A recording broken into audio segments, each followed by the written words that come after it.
Good evening, everybody, and welcome to the show. I am with these two distinguished and awesome gentlemen who probably need no introduction. Their vision's looking for the distinguished person. Uh,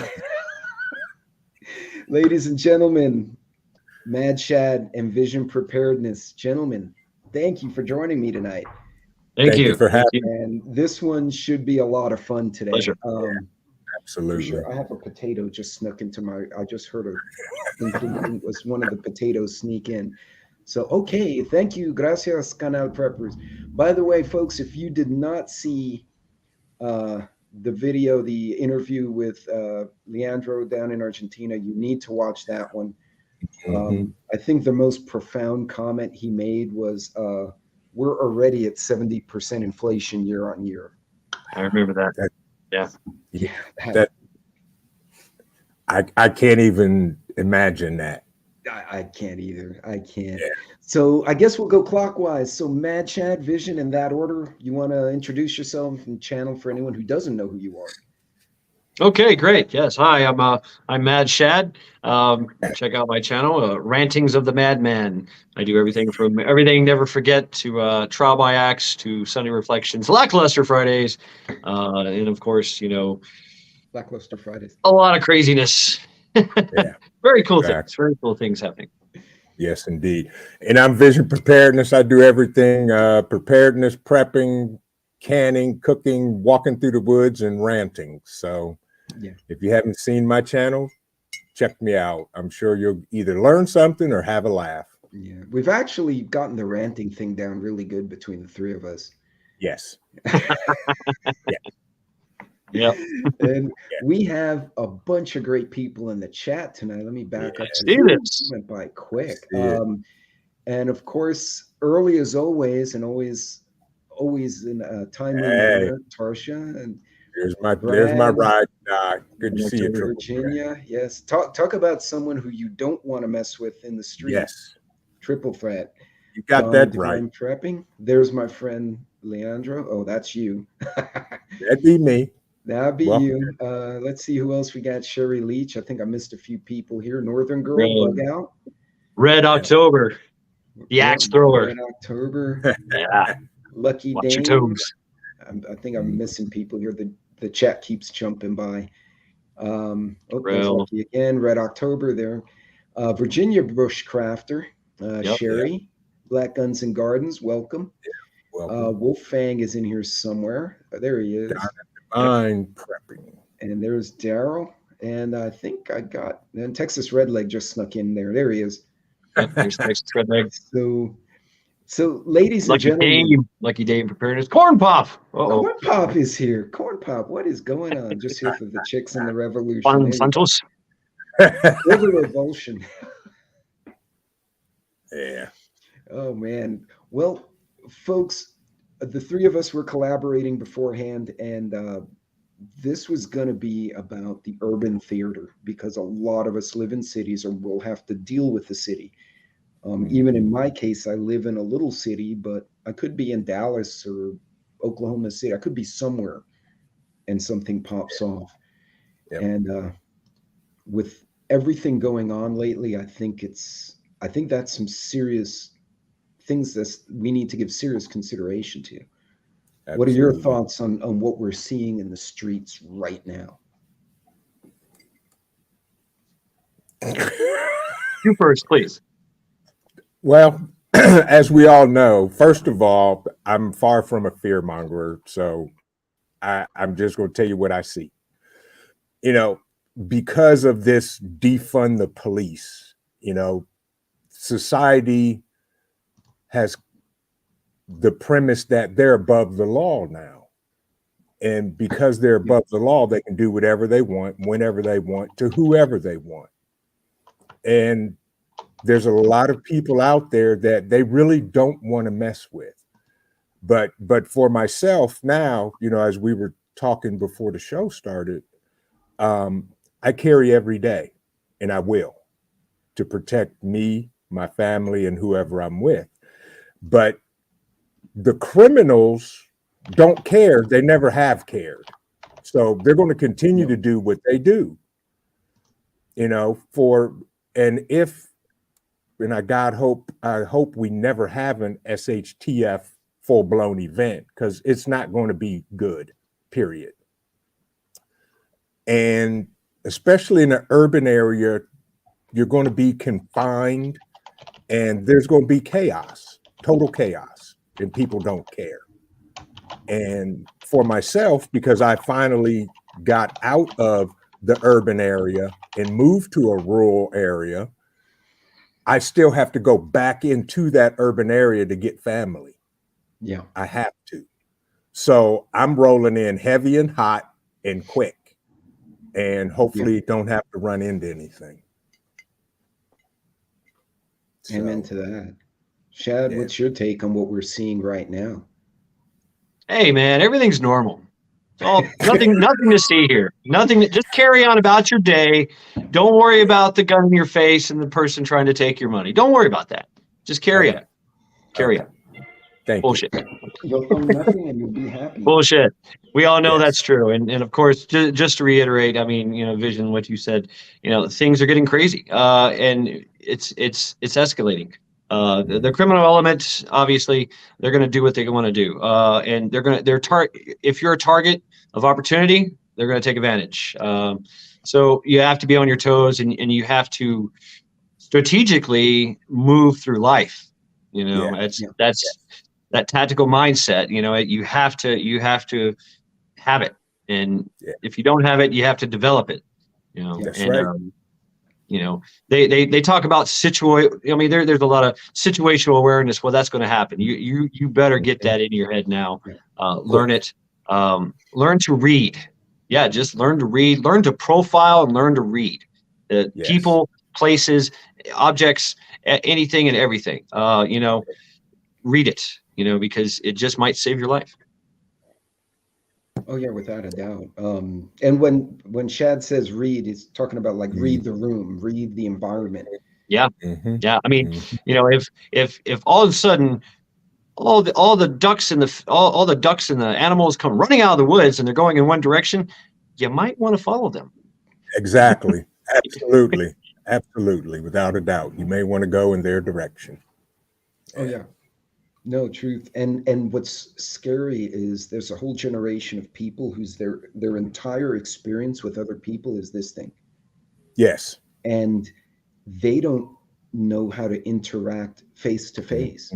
And I'm honestly, they're going to come up, they're going to go, you know, out to Starbucks, wherever people like that go, you know, go do hipster things. Right. And everything will go to the toilet, and they don't know how to act. Right. They can't read the room because they're incompetent really to read it. They just have no knowledge. They have no social skills. No. Yeah. And so I guess what we'll do, we'll start with the first question, because I think this is relevant, but I don't want to leave this one because this is actually really good too. So guys, before we go to the questions, what can people do to educate themselves or train themselves in situational awareness? You know, just because, I walked in and I saw, you know, the cash register is not open. That's not necessarily great situational awareness. Right. Or do you guys got any tricks people can actively put in their mind that they can try? First thing I do, no matter where I go into, restaurant, store, coffee store, I never will sit with my back to the door. Never.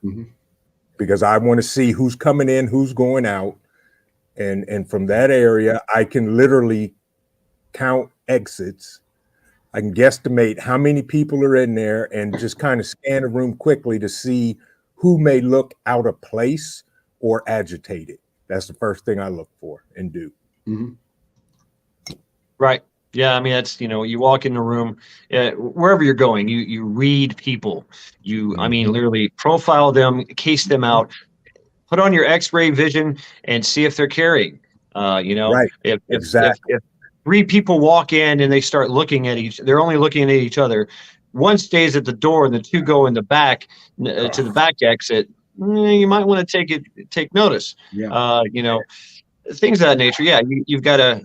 What I do is I count people and I try to, I call it like targeting. So wherever I scan, wherever I look, in cars, in windows, on rooftops, whatever, I try to count how many people are in my area, in my field of vision, and who are they and what are they doing? I ask these questions in my head, and who are they, what are they doing, and what's their purpose? And usually they're just doing their thing, but every now and then you get that oddball and it's out of place. You're like, something with that guy. Why is he wearing a long coat in the middle of the summer, 90 degrees? Exactly. Yeah. Yes, keep an eye on him. And I teach my kids the same thing. I play a game with my son. He's 17, and we go in and we'll sit down. I said, "Did you see the guy in the red coat?" And he said, "Yeah, the red coat with the hat, and he had a backpack in the chair next to him." I'm like, "Good, look at you." So he is, paying attention. You got to teach your family members that as well. Oh yeah. Well, like I said, with my daughter's situation, I hadn't mentioned it on YouTube. I told you guys just before, but someone tried to carjack my daughter and her fiance, but she's been a trauma tech and he was a firefighter. So they've early in their careers were trained for that awareness. Right. And she told me after, in her like AAR, so to say, her after action, she told me, she said, when we walked to the car, we looked, and as we pulled out, we said, that car doesn't belong in our neighborhood. Who's that? And they wrote it off to Uber Eats, but they weren't comfortable with it. And sure enough, that was the car that came after them, not 2 miles down the road, unsuccessfully, as I mentioned, but they saw it coming. Imagine the typical family, you get your kids in the car, they're down the road, all of a sudden someone cuts you off and they panic and into the shrubs they go. Right. Exactly. And now you're stationary. Right. So, and that you defensive don't want to be. Driving is real. Right. Defensive driving is real. You have to learn defensive driving. So is offensive driving. True. Yes. In some cases. Yes. Very much so. For sure. And yeah, Sean recommending play the game. Hey, how many people are in the room? How many kids are in the room? Yep. Tell them, if you can tell me how many exits in the next 20 seconds, I'll buy you a candy. Make it fun. Right. Yeah. Got to make it fun. But at the same time, they're learning.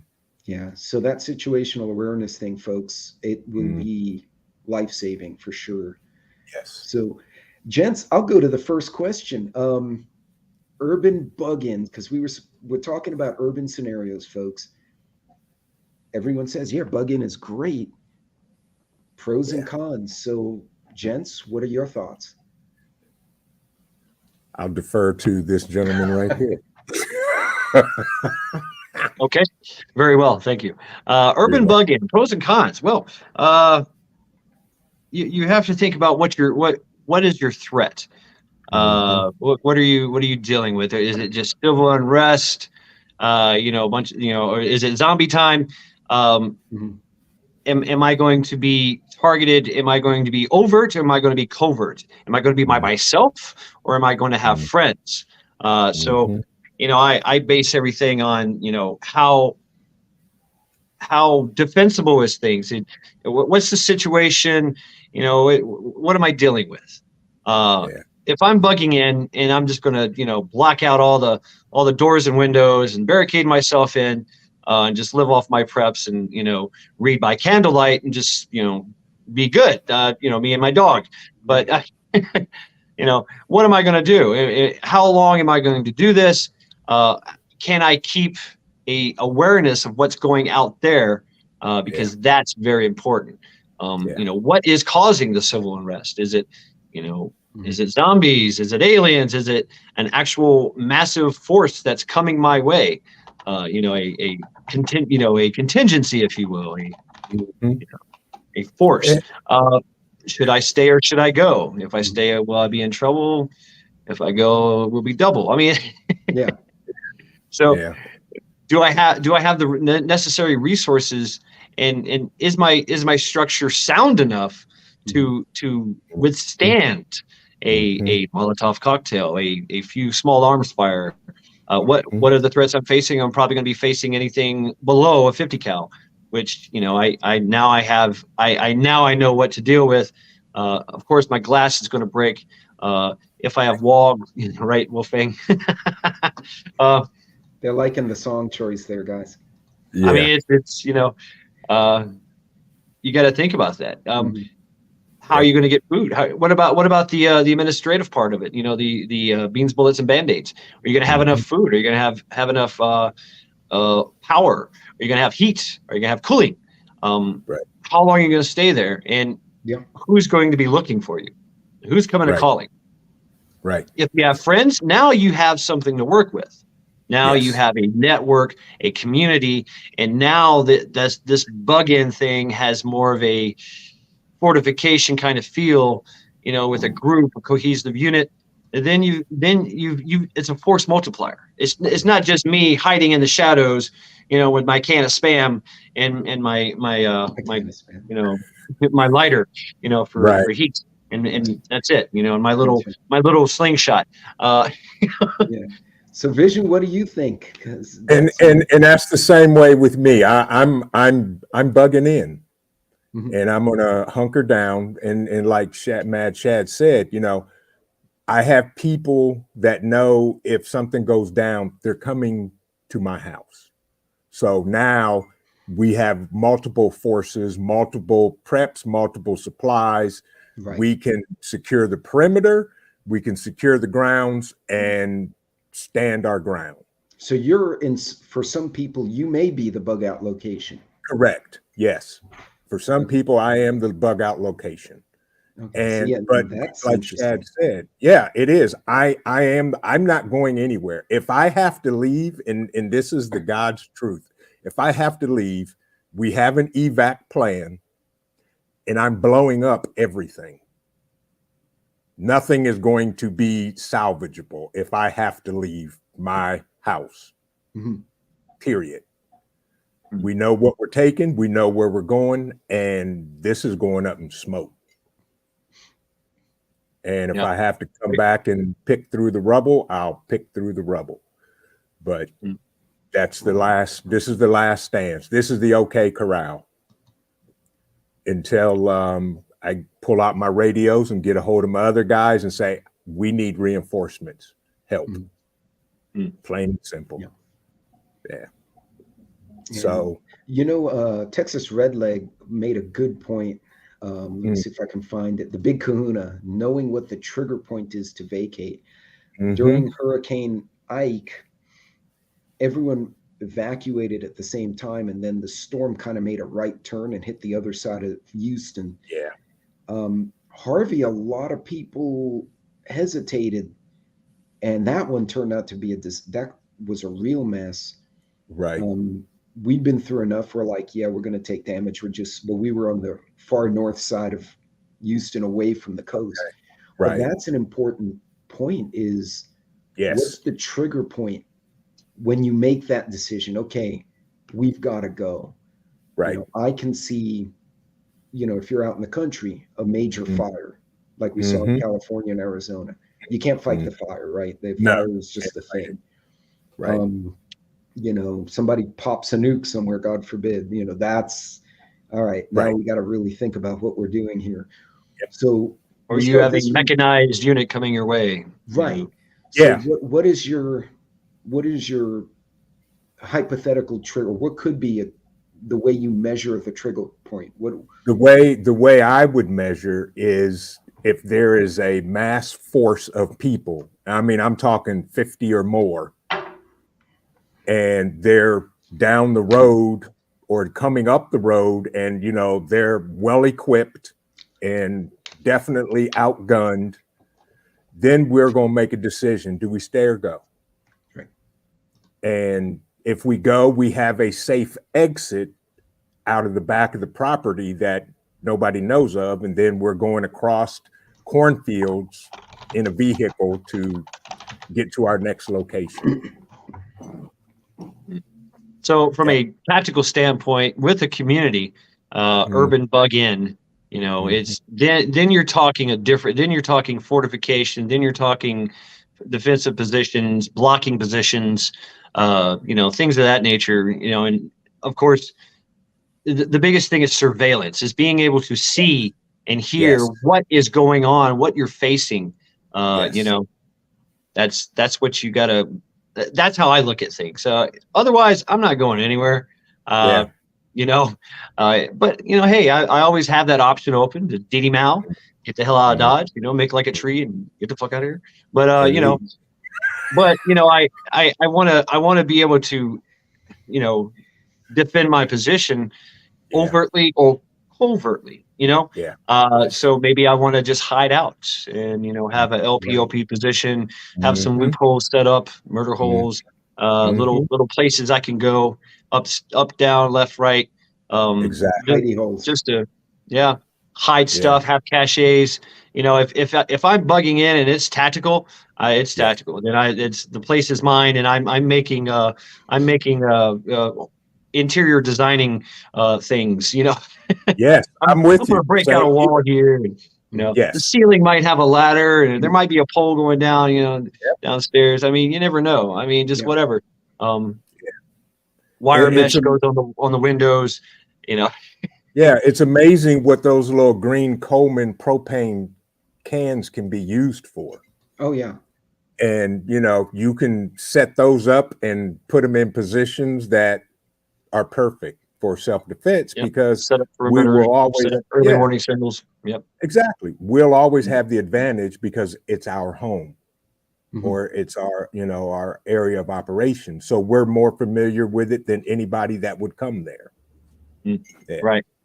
So I mean, it all depends on the how good the adversary is that you're facing. Right. If it's just zombies, mindless zombies, that you're facing, you're going to face a massive tidal wave of people that are just, which is pretty formidable. Really, it is. They can destroy things. They can tear down walls. They can flip over cars. They can burn things. That's pretty formidable, but it's kind of mindless. They just kind of go with the flow. It's like a tidal wave, facing a tidal wave. When you're dealing with, say, gangs, they're a little bit more, they kind of know what they're doing. They can get a little clever. When you're facing some kind of paramilitary or militant group, then things start to get a little real. Shit gets real. Now you got to think about what their capabilities are, and can you stop that capability, or can you egress? Bugging in, bugging out. Who knows? Maybe I want to hide. Maybe they'll just pass me by because I'm just an obstacle for them to get to their next objective. Maybe I can just lay low, or maybe I'm the blocking position. And in my community, I'm providing an LPOP, I'm providing a blocking position so that, or harassment or whatever, or maybe I'm doing an ambush, just get in, get out, whatever, maybe to divert them, maybe to draw fire. So a lot of things come into play. It's very complex when you start thinking. It is, without a doubt. And think about from the prepping standpoint. Yeah. Exactly. Wow. You can't prep every scenario, so you have to kind of prep in a modular way where you can say, okay, I can cover these 5 scenarios with this thing or this product or this design of house. Yeah, and that kind of brings us to the second question, finding supplies. So the zombies have come and gone, and now there's little groups of people throughout the city, and now you need resupply. Right. Obviously, everyone will have hit the grocery stores by then. So what are your thoughts on this? Finding supplies while you're still in that urban environment. That's tough, but that's why we prep. Right. So if there's something we need, first thing I would do in the urban area is I'm going to talk to people that I know. Maybe I can barter to get it without having to go out of my neighborhood or go out into the chaos and look. I'm going to see if I can barter it on the way. But if I have to, I'm going to definitely not go by myself. there's going to be a number of us that go just in case we run into something. We can either get out, get it, or get back, one of the two. But again, that's why I prep. Yeah. Oh, thank you, Lucky. Good reminder there. Yeah. Yeah. So, and I know, Shad, you know, worst case scenario, you get to a point where you're going, and then you send up a drone to check out the area. Recon, you know, always recon. Yeah, always recon. I've got a couple drones, and Triple Threat laughs at me because I have a drone that is also a flamethrower that will shoot 20 feet of flame. Yeah. And it, you know, fire-breathing dragon. Yeah. Correct. And that thing is amazing. So, right. You know, that's what's happening. But recon, you know, send 1 or 2 or 3 out to look, to say, hey, there's nothing there. We don't need to go there and waste our time. Or there is stuff there. Now we need to plan when to go to get it. Yeah. That's all. Recon. So a lot of coordination. Yes. Yeah. And intelligence gathering Preparation. Before you go out. Absolutely. And start making a foray. Yes. Of some type. And then, of course, when you're going out, your security, you know, you're going to go out, say, you know, 2 trucks, 3 trucks, you know, into this chaos. You better be rolling deep. You better be having weapons outboard. You better have, you know, you better have an element to the front, an element to the back, element to the sides, and you better have a QRF force, just in case something happens. Somebody can come rescue you. You know, so don't split your forces. Keep some here and keep some close to the house or in your area, you know, that, you know, maybe you have coordinating instructions with another group, and hey, you know, come save me, you know, give the call over the radio, hey, you know, come save me at this coordinate, boom. Or you send a QRF comes from your location, whatever. And, you know, then you have another question is, do you get rid of the vehicles or do you tow them back? You know, what to do in an ambush. How much gas do you carry with you? How much gas are you going to use going there and back? What is your halfway point? You know, what is your point of no return? A lot of factors play into that. You know, do you have enough extra mags? Do you have enough extra ammo? Do you have enough extra medical supplies? Do you have enough extra water? I mean, things like that. Do you have a map? Who reads the map? Who drives? Who shoots? Yeah, there's a lot of things that need to come into play here. And Sean points out a good one is also more subtle things. Like I've seen the trip lights with the sialooms, where it breaks the sialoom and it shows light, but only in the one direction. So someone walks over, you suddenly have a red or a green or a blue, and you're like, okay, that area is compromised. Someone's just passed through there. Right. Oh, thank you, Lucky. Yes. Sorry, quick action reinforcing. Quick reactionary force. You know. Yeah. So a lot of things to think about. Are you going to take a plug? Are you going to take motorcycles? Yeah. And where are you going to get this? Yeah. You know, what's the location? Oh, I'm sorry. Yeah. Go ahead. No, you're fine. I was just telling one of the guys in the chat, Wolfang, he said, you're blowing new preppers' minds. I said, no, just you'll be okay. Hang in. Yeah. We're talking actually some very complicated scenarios here. That's more so than just your 101. But it has happened. I mean, it happened in, what was it, Seattle, Portland? Where did they burn the police station down? That was Portland. Yeah, that was Portland. They sure did. And then the chop was in Seattle?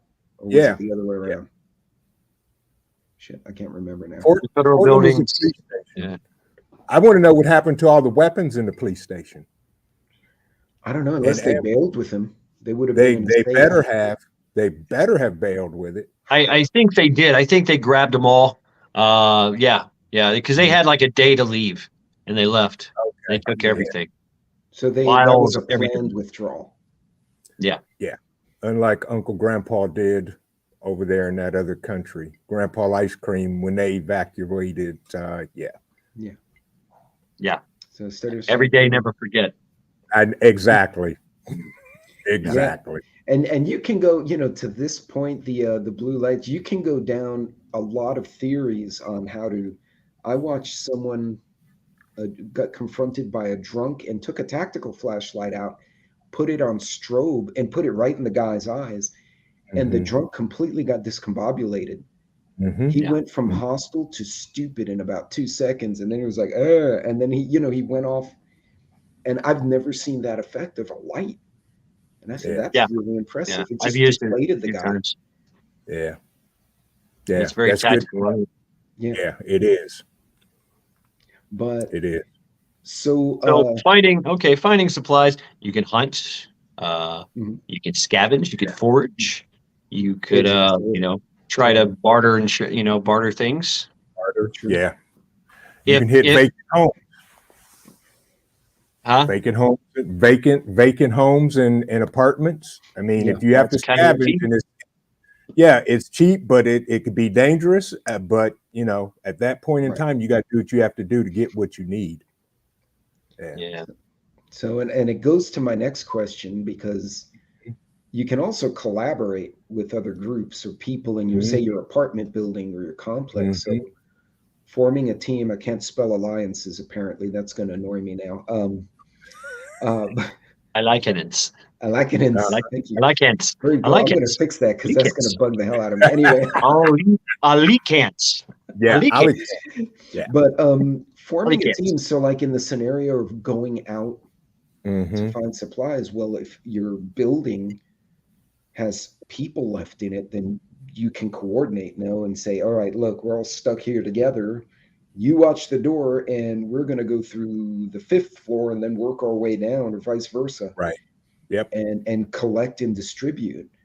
How have you guys, or how would you guys form those kind of teams / alliances in an emergency? And it doesn't have to be anything really complex. I've seen it during the hurricanes in Houston. Yeah. At this point, everybody needs something. So, you explain to them, look, this is what we're going to do, and everybody's going to get some. But we need to develop this trust and move forward. It's not like we're strangers. We've seen each other in the building, in and out. You may be creepy, but today I'm going to let you live, because we need to eat tomorrow. So, you work with them, and you just, like you said, you do it tactical. You start at the 5th floor, and we work our way down. And I guarantee you're going to come across people still in their apartments. And at that point, you have to either show empathy or you have to show force. I would prefer empathy and say, look, this is what we're doing. We're not going to take nothing you have, especially if they have kids, but you can come with us and join us so you can have more. That's my take on it. Yeah. Because I think genuinely people are good at heart. I think so. But, I think so too. But fear, that has a lot to do with, that changes people, and desperation. It does. The trust factor. If I meet a group right off the bat, hey guys, all 10 of you, hey, let's go be a secret squirrel Navy SEAL Ranger Delta Force Recon team here. Let's go take this building and check out, get some supplies. That's like, it's gonna be mass chaos. Keep it simple, stupid. And try to be the one that's directing. That you try to be the director, so to speak. Kind of take charge, and people are going to do what they're going to do. They're going to find things. They're going to keep things. That's fine. But overall, if we can grab something, say there's an old meat packing butcher shop that hasn't been hit yet, or maybe it has, and we want to make sure. Maybe we hit that freezer and we're like, oh hell yeah, let's get it on. Hey, we're gonna need this resource, we're gonna need this security, weapons outboard, eyes out. Somebody's gonna be looking out, and you gotta have, once again, some type of trust, because you're dealing with people that have guns, and they could just be doing this, like, oh, hey, what's up, P? How you doing? Just talking to you while they're pointing their gun at you, finger in the trigger. Yeah, no. Right. So some type of level of baseline, training, it might be involved here. I mean, all the way down, from the kid to the seasoned veteran that just got out of Afghanistan, Iraq, and maybe the old World War II veteran, maybe a Vietnam vet. So you're going to have to deal with a lot of capabilities and limitations as well. Yeah. Basically, you want to go with somebody that's able-bodied men, 18 to 45, whatever, spry and young and quick, and strong, so we can carry a lot of shit. Exactly. I mean, what if you're on foot? What are you on foot? Are you mechanized?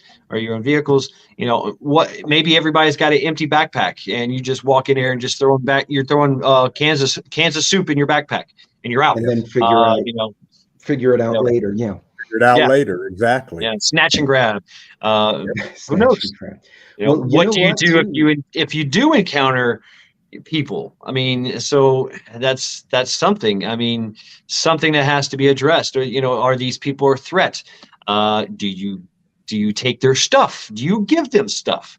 I mean, do you take them with you? Are you doing a humanitarian campaign in the shift, or are you just not to be bothered? So that's the bigger questions I ask. Yeah. Yep. And it's funny because folks who do prep, even if you're not a full-blown, you're a newer prepper, you're at least thinking that way. And this is especially true for the newer preppers. You could go to a store or go to a group, like say you're a subdivision, and everyone's talking at the community center, and you may realize, holy cow, 4 of us know what's going on out of like 100 people. Exactly. You may have to grab the other 4 and say, hey, we need to organize this or we're all going to suffer. Exactly. And you may suddenly have to become a counselor or a guidance person for these other folks. Have you guys the best thing to do is to start now? Yeah. Yes and no. I mean, I have talked to friends and strangers and just talked about what's going on in the world. And you get the, oh, I'm not worried about it, everything will be okay and go back to normal. And I'm like, well, okay, have a good day. But it's never going to go back to normal. And I've had some people that I said, with these high food prices, you do understand this food is not going to get any cheaper than what it is right now. So why not buy extra? Because next week it's going to be more expensive. And they're like, that's a good idea. And you get them thinking in that mindset without beating them over the head, telling them they're absolutely crazy and we're all going to die. So seeing some good chat here. Yeah, there is some good chat. Texas Redleg brings up a good point. Let's say I know during all the riots in 20, our neighborhood had a Facebook group, and there were about 15 people in there who were like, I had one guy, he'd wake up, he was a night shift guy in the energy sector, so he'd show up on the chat at like 9 at night. He had just come from work, and he's like, I just had 2 cups of coffee and I can't sleep, so I'm going to drive the neighborhood. Anyone want to ride with me? And they were forming little patrol pairs at 2 a.m., at 6 a.m. Nothing really happened here, but I thought it was interesting how quickly folks of that mindset gravitated to each other and said, hey, you know what? Yeah. You're seeing what I'm seeing. We need to talk. We need to talk, right. But a peaceful protest, lucky. No. Okay. Is my audio faint, folks? Or can you hear me? You sound good to me. You sound fine. I'll check my audio real quick just to make sure. But then again, Yeah, let me double check and make sure. I agree with Texas Redleg. Definitely disarm people you don't know until you get to know them. Or have somebody watching your 6 because you don't know them. Right. And I mean, that's the question too. Is if you encounter people in this where you're trying to procure some resupply, I mean, are you going to detain them and disarm them and then send them on their way, kick them out, or are you gonna? I mean, what are you gonna do? You're kind of walking into their house and taking over, but Yeah. maybe that's what you got to do. Maybe that's why they were there. Yeah. I don't know. It's kind of you got to have. I would rather prefer to have intel. Before I go anywhere. I mean, I don't want to walk into a building and have like 3 people just chilling out, squatting. I didn't know they were there. But do I send somebody there that camps out, on the outskirts in a blind and watches? Do they watch for activity? Do I do recon first? Do I do surveillance? Do I get a drone up in the air and kind of loiter and watch? Is there a campfire coming out of the 3rd story window? Right. Yeah. I'll tell Mad you dog. what, during prior to Ike, I was on my way home, so we went to work in Houston, and I lived outside of Houston, and the bosses were like, all right, we're all going to get out of here at noon because the storm's coming. We knew it. We're like, all right, everyone go home. And I'd done inventory the night before. I had a list. Sassy did an inventory while I was at work. And so we had a list of like 6 things we needed a few more of, little gaps. I stopped at a store and found a woman who's hyperventilating, almost at the verge of a breakdown in the bread aisle because the bread was gone, right? And I asked her, "You all right? Do you need me to call the manager?" And she had just moved somewhere in the northern state. I don't know if it was Minnesota or Chicago or something. And she said, "We just had Harvey a few years, or not Harvey, Katrina a few years before." And she said, "I don't know what to do. There's no bread. I have kids." And she just locked up. And I said, "Well, are you here with your family? Get your family. I'll take a few minutes and try and help you." And the poor husband comes around the corner. He looked like his dog died. They were really freaked out. And I took about 5 minutes to say, "Okay, you know how to make bread. Do this. Get these 3 ingredients, mix them together, put them in the oven." They probably screwed it up because they were panicked when I was telling them. But I started giving them just really 101 tips. And slowly she calmed down. Good. To where she finally, they gave me hugs, the 2 of them, and they said, "Okay, I think we got it." And they obviously didn't have it, right? You could see in their eyes they were freaking out, but at least they had a plan in their head. Yeah. We may come across people at the onset of this kind of situation where you might have to just grab somebody and go, "Hold on, let me take 60 seconds and tell you what you should be doing." Right. I don't know. You can grab some. Take control of it. Yeah. Go, hey, snap out of it. Yeah, because honestly, the less people who are freaking out, like airplane, snap out of it. Next. Yeah. Because the less people who are freaking out, the less I have to worry about. Correct. When That's I get to the absolutely parking lot. Right. And granted, it was just one couple who was quite traumatized, I might add. But yeah, it's weird. I like that Bush Doctor, the Book of Eli. What's so One of my favorite movies. Smell a hijacker from a mile away. Mile away, that's right. Stay on the path is not my concern. Yes. Can you smell food? Yeah. Yep. Yeah, there's some great things in chat, and forming an urban team. What are you going to do in this urban team? This community? Are you going to fortify and defend? And are you going to fortify, defend your community, or are you tasked with fortifying, defend a portion of your urban? Because now we have some kind of coordinating groups together that are trying to build a community within the city.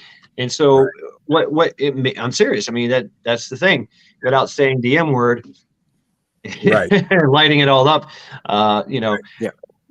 Many small little communities together, forming little community groups that are part of a bigger picture, right? So obviously the policing part of it, policing your own and policing everybody else, keeping people honest, right?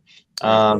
Old mafioso proverb: a thief is a honest man is a thief without opportunity. Absolutely. So, Exactly. and fences make good neighbors. So Yeah. once again, are you going to be covert or overt? If you're overt, you better have the ass to back it up. And if you're covert, you better just hide everything and go Chad, gray man. that's Yeah. like Gunny Lee Ermey. Yeah. Who is Mhm. that? An unlocked Foot Locker? And then there was a jelly Right. donut in the Foot Locker. Exactly. Exactly. But Yes. yeah, no, you bring up good points, Shad, because Mhm. I mean, you're also division of duties. That's something you got to have in the back of your mind, because Yes. you may luck out. You might have, oh wow, you're a doctor, you're a nurse. Yes. Okay, that makes sense. She's in charge or he's in charge of inventory of medical supplies. Oh, you were in the military. Okay, you make sure everyone knows what they're doing and we don't shoot each other by accident or give away our Yes. position. Correct. Yeah, we'd have to, those of us who do try to think like this, Yeah. if you have a group of clueless people, you're Yeah. going to have to organize them quick. You're going to have to You're going to have organize to it. have a staff meeting. Chaos. Yeah. You're going to have to have a staff meeting. You're absolutely right. Yeah. And Daryl, Cookie within Bugs that, everybody's going to have a job. I don't care Mm. if you're either cooking, cleaning, or standing here just watching. You're going to have a Oh, right, job. right. And some jobs, even though the doctor is a doctor, you know what? He's still got to clean the porta potty. I'm sorry. Absolutely. Absolutely. His day is Tuesday. All right. Yes. Hey, my race board could be everyone's best friend in that situation. Yes. Yep. For sure. Duties change. So what were we at? We were out. Hold on, I got too many screens up in here. I just created chaos. Starting a group, and forming an urban team and alliance. It's all about location as well. If you are in a urban city, as Mad Dog Ford, he's with the 10th Mountain there. Assaulting an urban setting is a nightmare. Yes. Absolute nightmare. Yeah. Think about every door, every window, every loophole, every murder hole, every rooftop. There's a potential threat, a major potential threat. So if you're on that defensive end and you're defending that, you've got all your ducks in a row. You've got fortifications. You've got coordinating sectors of fire. You've got comms. Everything is good to go, and you got everything wired tight. That's good. You're going to be a force to be reckoned with by anybody, from anyone. Right. So. Yeah, I'm with you. Attacking it, well, it's going to be you better bring more than just a 50 cal. Yeah. Correct. And that's a big thing with me. I have two types of comms. I got short range and long range. Mm-hmm. That depending on where and what's going on, I hand out what's needed. And that's another consideration is upset in your comms. What are the capabilities of the threat that you're facing? Can they scramble? Can they block your comms? Can they override your comms? Can they monitor your comms? A lot of that can they pinpoint your positions? So yeah, you're going to have to keep it short and sweet. And talk in code. They were joking about politicians. You have some type of code or whatever. Or maybe you're high tech and you've got like these super crazy RF frequencies that you're bouncing off the stratosphere. I don't know. It's up to you. But whatever your capabilities is, maybe you've just got a runner that goes from a position to position to position, carrying a note. Yeah. That works. That has worked. I've seen that. That works. Mm-hmm. Yeah. So, and actually, they were talking about the politicians, and granted, we're career politicians. None of the three of us are fans of. I think we've all made that clear. But interesting point. Familiarity with your local response. Your local, because every town, because of the way Homeland and FEMA is structured, and I saw this firsthand during Harvey. Every town should have an emergency plan. take the time to sit in on city council meetings or get to know the firefighters and the cops in the area. Yes. And hey, you know, even your company, I know my company Mhm. has emergency plans for different things. Right. And they're written, but knowing what's going to happen. So when you see a Humvee and you know the LMTVs roll down the street, you don't freak out. Oh, we're being invaded. No, it's like, okay, they're moving assets. Yeah. What are they moving? Why are they moving it? That's new. It's not just a random Yes. Humvee down the street from the guard unit. Right. What you need to, everyone should be familiar with what a typical response is, Yes. so you know how to react accordingly. Correct. That's like when I first moved to where I'm at now, the first people I made sure I went to go find was the county sheriff. Yeah. Because I'm new to the area and they know I'm probably new to the area. So, you know, I'd talk to them and, you know, just made, hey, how you doing? I just moved in, so and so and so and so. If you guys are ever in the area, stop by for a cup of coffee. I left it at that. And then I went and met some of the firefighters and medics and had a conversation with them because I have family that's, you know, retired fire department, and let them know I'm in the area as well. And if they needed anything or whatever, you know, I'm there. Can't offer them nothing, but I'm there. Who knows? I may need to come get an ambulance and use that to go into the city to pick up people. Right. And that's a great point. You know, and a lot of these first responders and, you know, civil defense and civil you know, groups, they work in the shift until they can't anymore. You know, it's Correct. amazing. They just keep going until they have no more resources or they just Yeah. run out of gas. Exactly. But it's interesting watching how different areas responded, because if you understand how your town, say you however many people are there, and you're like, okay, I know the firefighters, I know the cops, I know the people in the medical center and the hospital, and if you can see how the whole community interplays, that's then you, if you can get that level where the whole town is working together, that's a big deal. Or that whole subdivision or the whole community, whatever it is, Right. that could be a huge multiplier in a bad situation if it's Absolutely. done right. Correct. Yeah, that's a good point. Absolutely. And then, of course, the next ones I went to make sure that I introduced myself to were the farmers that were near me. Good call. Yeah, exactly. That's the first people I went for. Right. I'm with you. Yeah. The farmers. And then one of my neighbors, you know, I met her, introduced myself. She introduced herself. Yeah, exactly. 20 minutes later, I knew about everybody on our road. So, yeah, those are the people you want to meet. Yeah. And also, if you have a bad or problematic player, it's good to know that too. Because that could be a wild card. He could be a great ally or a problem. Correct. So knowing that in advance. So guys, one more question and then we'll open it up to the chat, because I don't want to take your guys' whole evening, but you're fine. Being forced to evac, what scenarios would cause you to roll it up and say, all right, we got to go? Besides like the Cloverfield monster running down the street, that would probably be one good one for me. So I don't know what the hell that thing was called, but yeah. Like, can I use this on it? Exactly. I just got a new Tano knife. I'm like, can I use that? Can I, you know, go get a axe, or, you know, kerosene drums work well also. Yeah. But for me, it's going to have to be, I mean, extreme. Literally, the people from the other country on the other side of the pond are going to have to be rolling down my road in armored vehicles for me to leave. Yes. Or aliens have landed. I don't know. That's a good question. That's tough, because I'm already of the mindset, you know, unless my house is on fire and I can't put it out, I'm not leaving. In-laws coming. In-laws coming. Run! Yeah, there you go. That's a quick evac. Eviction Yeah. bulletins. It would have to Zombies. be something. Hey, Yeah. zombies! I'm staying. I'm gonna go to I'm work. with I'm gonna. you.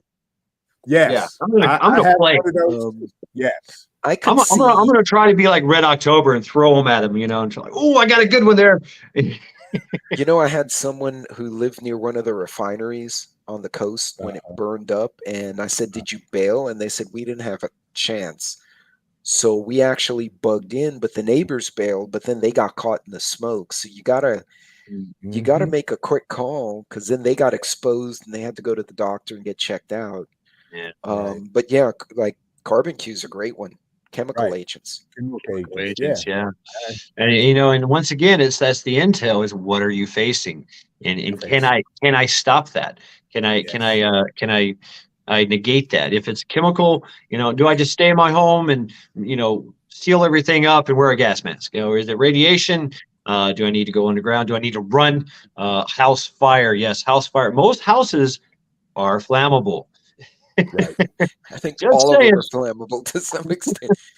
Northern Girl, Shad would have a blast with the zombies. Oh, I'd have so much fun. Oh yeah, I drive all the way up there just to help you out. If not, I'll watch it.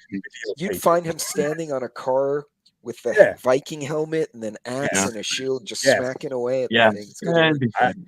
Yes, I'd come up there just to see that. Yeah, I've got swords, axes, spears.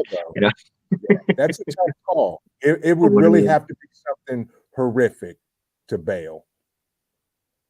All American prepper, that's a good question. It could go here, sideways, I mean, that's what I found out here in Cleveland is that not only are the Leos very tight knit, but they also have like the citizen alumni that are groups that are like honorary. They're like friends. They're like the fan club of the police force, you know, the Leos.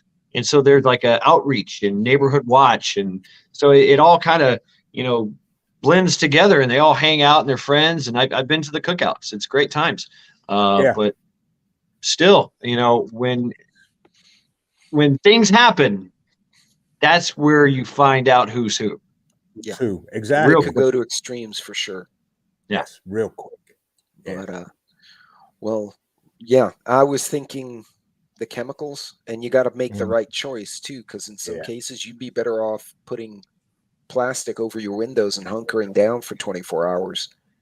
In others, you may want to go, as Carbon Q pointed at, if it was an actual like chlorine or mustard gas, you don't want to bug out. You want to hunker down and hide. But okay, so gentlemen, we're right at that hour-ish mark, and so I'm going to open it to the chatters who've been having a field day with the three of us. I have had to contain myself from laughing because reading the chat and like, okay, this could go left real quick. Yeah.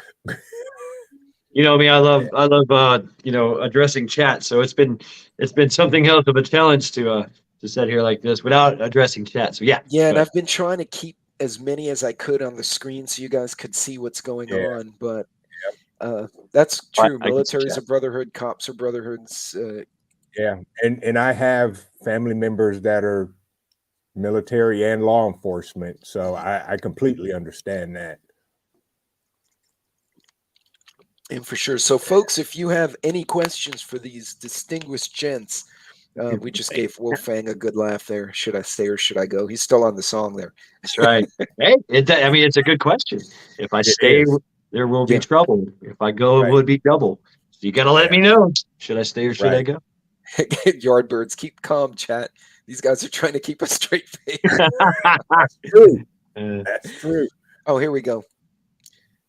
Yeah, Bush Doctor. That's a great one. I did the same thing. Interesting. Now I found out that an Amtrak doesn't care about telephone poles. They go right through them. But and you know, making another like your interlacing poles, any kind of blocking, a crib block, which is basically like a triangle. You could use cars turned sideways with rubble inside of it, you know, and then of course you have a fighting position that's covered. You know, all we helped armored trucks in Iraq with whatever we had. So there's a lot of things you can do for, to set up a blocking position at perimeter. Oh, there we go. And that's actually part of my plan, and I'll leave it at that. But yes. Have y'all read Selko's stuff from being an urban SHTF in Sarajevo? I've read some articles about Sarajevo, but I haven't read his stuff. Gents, have either of you? I have not. No, but I will. Yeah. Milkmaid, you have stumped us. Yeah.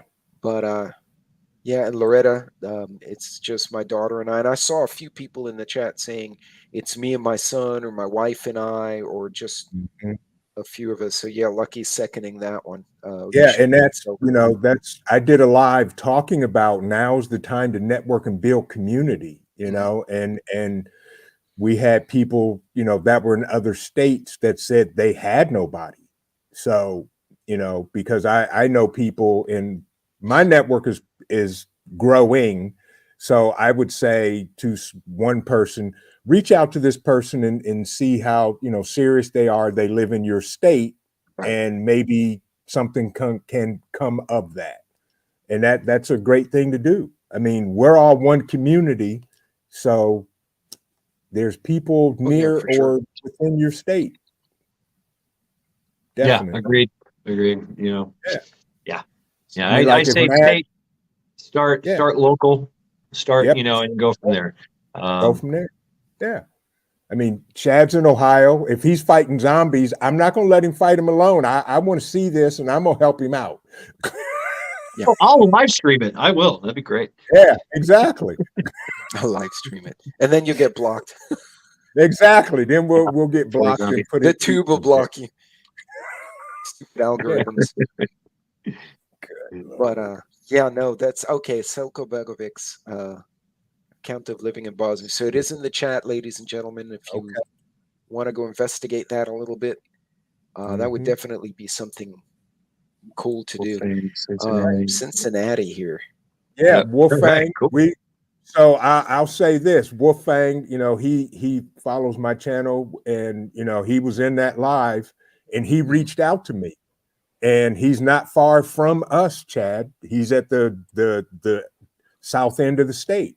Right, Cincinnati. So we're building a friendship there, just in case. You never know.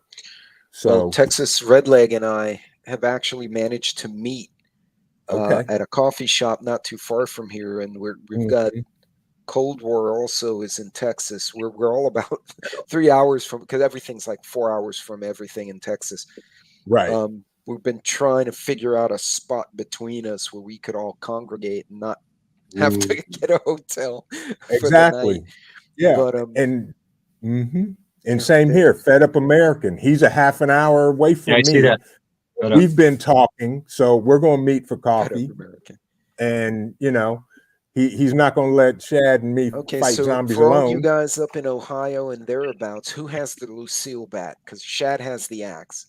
I've got the axe. I've got other things too. I'm with you. I've got an axe and other things. So I'll make a bat. I'm actually going. Since you asked, I'm gonna go make one. I do have a bat. I have to go get it, but yard birds. No, I don't shoot. I'm just gonna go straight melee. Straight up. Zombies. I never shot a gun before in my life. I have no clue. I went through the whole Marine Corps without shooting a gun. I was a conscientious objector. Whatever. Wolfgang has a sword. I believe it. Oh yeah, I do have a sword.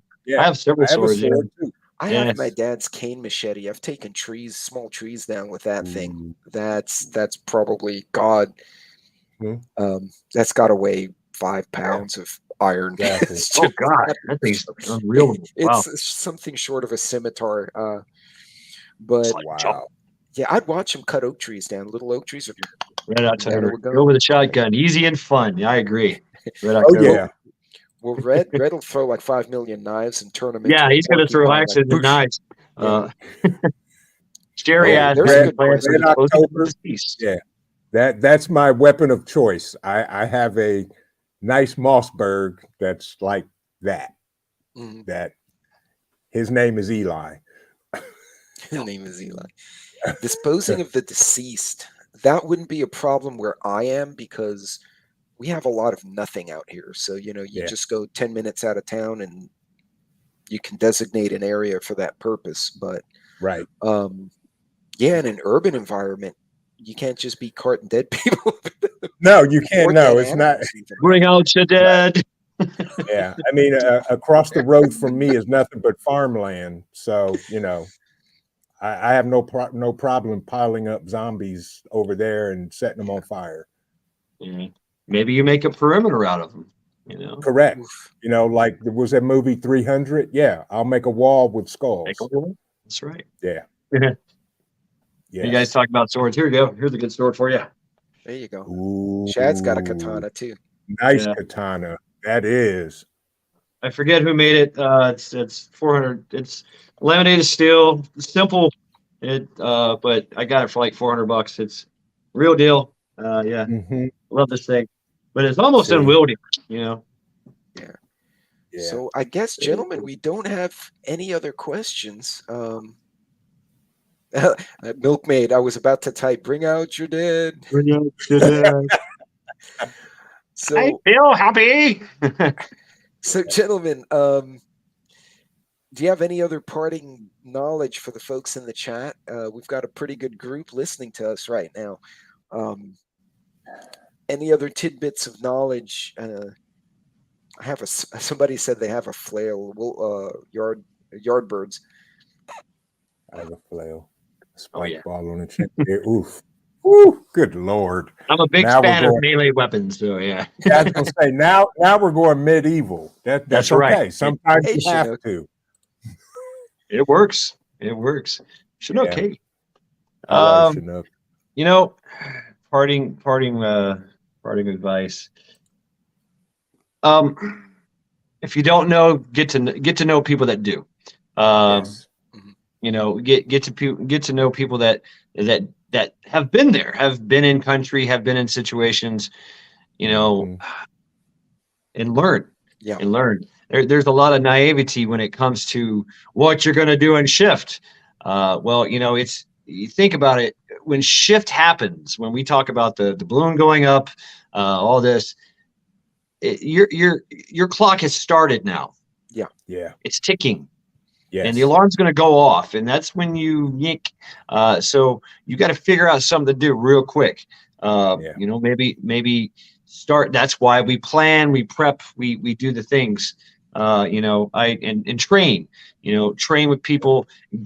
Get a community. Train with people. Talk to each other, and you can train in the confines of your own home.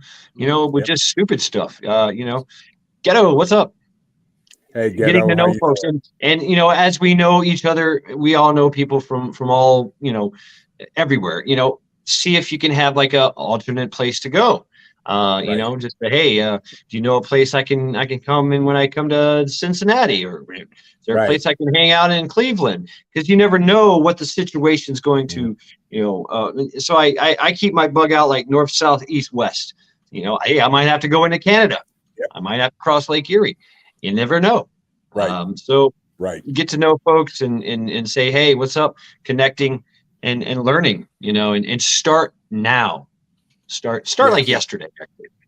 Yeah, for sure. And I'm with you on that. Same with me. And I'll be the first to tell you guys, you know, as far as knowledge goes, I learn every day. Every day I make myself learn something. And a lot of times I learn it from you guys and people in chat. And I was like, that's great. Every day learn something. We don't know everything, but you know, I was always taught you don't have to know everything, but if you know people that know it, you can go to and you do. As a collective, you know everything. Correct. As a collective, I know everything. Get to know people in your area, in your state, and your surrounding states that are like-minded. Other than that, I'm planning a bug out weekend in the spring. So I like this. I want to do this. Yes. And Hudson Shad, Valley's having his this weekend, yard right? sale. Yes. Yeah, And that this was, weekend. I learned from him. I spent many hours talking to him how to do it. Yeah. So, you know, I'm going to do a 1-day get together for people in Ohio. And then this spring, I'm planning a bug out weekend. But I don't know everything. I learned so much from the roaming prepper. I'm gonna be honest with you. When I started my channel, I spent probably 8 months before I even started the channel because I'm learning from you guys. I'm like, these people think the same way I do. Mhm. And that's how I get to know people and get to meet people and talk to people and learn. And I don't even like people. I don't like people, but that's what you have to do. You have to get to know people and build community. Yeah. Build your community, folks. It's not always about food, water, shelter, and ammo. That's fine, but you got to build a community. Yeah. So that's my parting word. And get to know what's going on around you too. How's Yeah. your city? Yeah, How's your state set up? You know, I was certified as a Red Cross shelter manager at one point. Okay. I know where all the moving parts are, which not only is a resource, but it gives you some influence as to what's going on in your community when you're part of the response. Right. Right. Learn what the response is. Yeah. Right. What You the know what action is on the response objective. is. Exactly. That's the key right there. Oh yeah, for Yeah. sure. But well, shoot, it looks like we're heck out of questions. So, gentlemen, thank you so much for joining us tonight. This has been a hysterical chat. We'll probably all get in trouble by the That's okay. algorithm for I could have something kept on somebody going. said. I could have Yeah, just you kept and me on going. both. I have a live at 8:30, but you know, I'll always make time for you, Pete. I don't care. Same And for I you, Shad. appreciate it. And Just to hang out with y'all, it's worth the laugh. It's the medicine that heals. oh Yeah. yeah, for sure. And thank you for having me. And folks, remember, it's not always serious. It's sometimes you just Mhm. need to laugh at this stuff a little bit. But make sure you take the time to do the homework. Don't wait till something happens to decide, oh, something's wrong. Now I should probably get something taken care of. Now it's too late, right? That's when everyone buys up the toilet paper. So, Right. Yep, but that's true. yeah, well, gents, hang out with me for a sec after I spin it all down. Ladies and gentlemen, you guys have a good night. Don't forget to check out Visions coming on later. Shad, do you have anything tonight? No. Tomorrow night. Yeah, tomorrow. Yeah, Lackluster Friday, which is a hoot. It is. I mean, Yeah. we talk about everything and nothing. It's just total mayhem, and it's crazy and it's fun. Yeah, exactly. for I was sure. just getting ready to say, yeah, the first time I ever sat in on that, I'm sitting there like, what did I just walk into? Yeah. So Yeah, that should tell you everything right there. You know. exactly. Exactly. Yes. And I And then, learned of course, for sure. Saturday nights trial by axe. I get to find I'm open to suggestions for special guests. You know, so there you go. And then, of course, Sunday reflections. I get a little esoterical and deep, philosophical. I don't know, maybe rantings of a madman.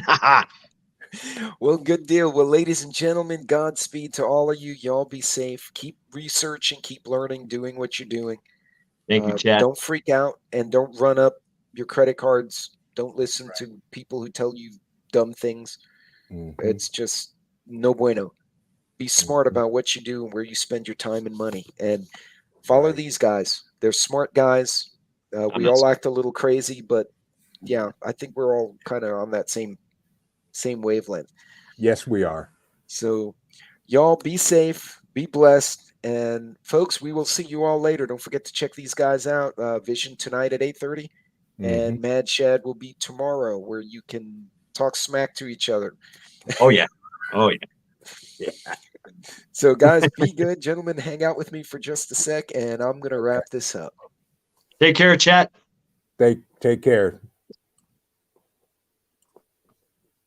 Let's see. And Axes off. I think we are offline.